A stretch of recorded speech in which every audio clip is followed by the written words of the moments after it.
ರಾಜ್ಯದ ಶಕ್ತಿಯ ಕೇಂದ್ರ ಯಾವುದು ಅಂತ ಕೇಳಿದ್ರೆ ಅದು ವಿಧಾನಸೌಧ. ಆ ವಿಧಾನಸೌಧದ ಮುಂಭಾಗ ದೇಶದ ಪ್ರಧಾನಿ ಪುಕ್ಕಲ ಅನ್ನೋ ತರಹದ ಬ್ಯಾನರ್ ಒಂದು ಪ್ರತ್ಯಕ್ಷಗೊಂಡಿದೆ. ವಿಧಾನಸೌಧದ ಮುಂದೆ ಮೋದಿ ವಿರುದ್ಧದ ಬ್ಯಾನರ್ ಪ್ರತ್ಯಕ್ಷ. ರೊಚ್ಚಿಗೆದ್ದ ಬಿಜೆಪಿ ಯುವ ಕಾಂಗ್ರೆಸ್ ವಿರುದ್ಧ ದೂರನ್ನು ದಾಖಲು ಮಾಡಿದೆ. ರಾಜ್ಯದ ಶಕ್ತಿ ಕೇಂದ್ರ ಎಂದು ಕರೆಸಲ್ಪಡುವ ವಿಧಾನಸೌಧದ ಮುಂದೆ ದೇಶದ ಪ್ರಧಾನಿಯ ವಿರುದ್ಧ ಅವಹೇಳನಕಾರಿ ಬ್ಯಾನರ್. ರೊಚ್ಚಿಗೆದ್ದ ಕೇಸರಿ ಪಡೆ, ಯುವ ಕಾಂಗ್ರೆಸ್ ವಿರುದ್ಧ ಆಕ್ರೋಶ. ಪುಕ್ಕಲ ಪ್ರಧಾನಿ ಮೋದಿ ಎಂದು ಬ್ಯಾನರ್. ಸೈನಿಕನ ಬದುಕಿನಲ್ಲಿ ಆಟವಾಡಿದ ಮೋದಿ, ಪ್ರಶ್ನೆಗಳಿಗೆ ಹೆದರಿಕೊಂಡಿದ್ದಾರೆ ಮೋದಿ ಎಂದು ಅವಹೇಳನ.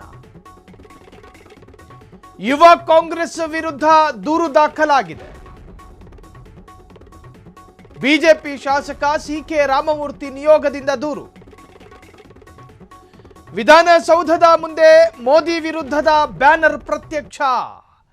ವಿಚಾರಗಳನ್ನು ವೈಚಾರಿಕತೆಯಿಂದಲೇ ಎದುರಿಸಬೇಕೇ ಹೊರತು ಈ ತರಹದ ಬ್ಯಾನರ್ಗಳಿಂದಲ್ಲ.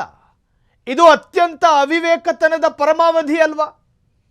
ವಿಚಾರಗಳನ್ನು ವೈಚಾರಿಕತೆಯಿಂದ, ಸಿದ್ಧಾಂತವನ್ನು ಸೈದ್ಧಾಂತಿಕವಾಗಿ, ತತ್ವಗಳಿಂದಲೇ ಎದುರಿಸಬೇಕು ಹೊರತಾಗಿ ಈ ತರಹದ ಅವಿವೇಕಿಗಳ ಹಾಗೆ ಬ್ಯಾನರ್ನಲ್ಲಿ ಒಬ್ಬ ದೇಶದ ಪ್ರಧಾನಿಯನ್ನು ಅವಹೇಳನ ಮಾಡ್ತೀರಿ ಅನ್ನೋದಾದರೆ ನಿಜಕ್ಕೂ ಕೂಡ ನೀವು ಸಂವಿಧಾನಕ್ಕೆ ಕೊಡ್ತಾ ಇರುವಂತಹ ಬೆಲೆ ಏನು?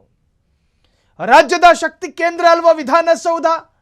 ರಾಜ್ಯದ ಅಭಿವೃದ್ಧಿಯ ಬಗ್ಗೆ ತೀರ್ಮಾನ ಆಗಬೇಕಿರ್ತಕ್ಕಂತಹ ಒಂದು ಪ್ರಜಾಪ್ರಭುತ್ವದ ದೇಗುಲ ಅಲ್ವಾ ವಿಧಾನಸೌಧ?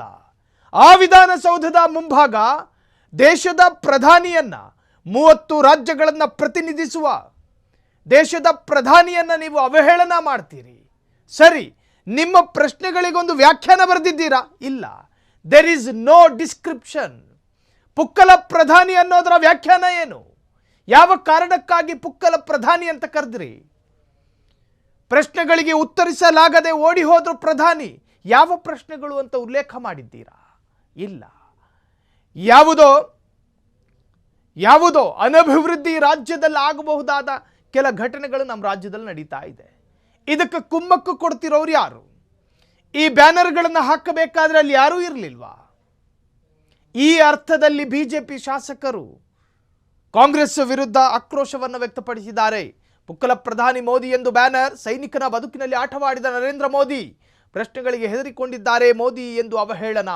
ಯುವ ಕಾಂಗ್ರೆಸ್ ವಿರುದ್ಧ ದೂರು ದಾಖಲು. ಅದರಲ್ಲೂ ಪ್ರತ್ಯೇಕವಾಗಿ ಬಿಜೆಪಿ ಶಾಸಕ ಸಿಕೆ ರಾಮಮೂರ್ತಿ ಅವರ ನಿಯೋಗ, ಒಂದಷ್ಟು ಜನ ಇದ್ರು ಅಲ್ಲಿ ಬಿಜೆಪಿಯ ಶಾಸಕರು, ಅವರೆಲ್ಲ ಸೇರ್ಕೊಂಡು ದೂರನ್ನು ದಾಖಲು ಮಾಡಿದ್ದಾರೆ. ಯುವ ಕಾಂಗ್ರೆಸ್ಸಿಗರೇ ಬಂದು ಈ ಬ್ಯಾನರನ್ನು ಹಾಕಿದ್ದು ಅಂತೇಳಿ ಅವರು ದೂರಲ್ಲಿ ಪ್ರತ್ಯೇಕವಾಗಿ ಉಲ್ಲೇಖ ಮಾಡಿದ್ದಾರೆ.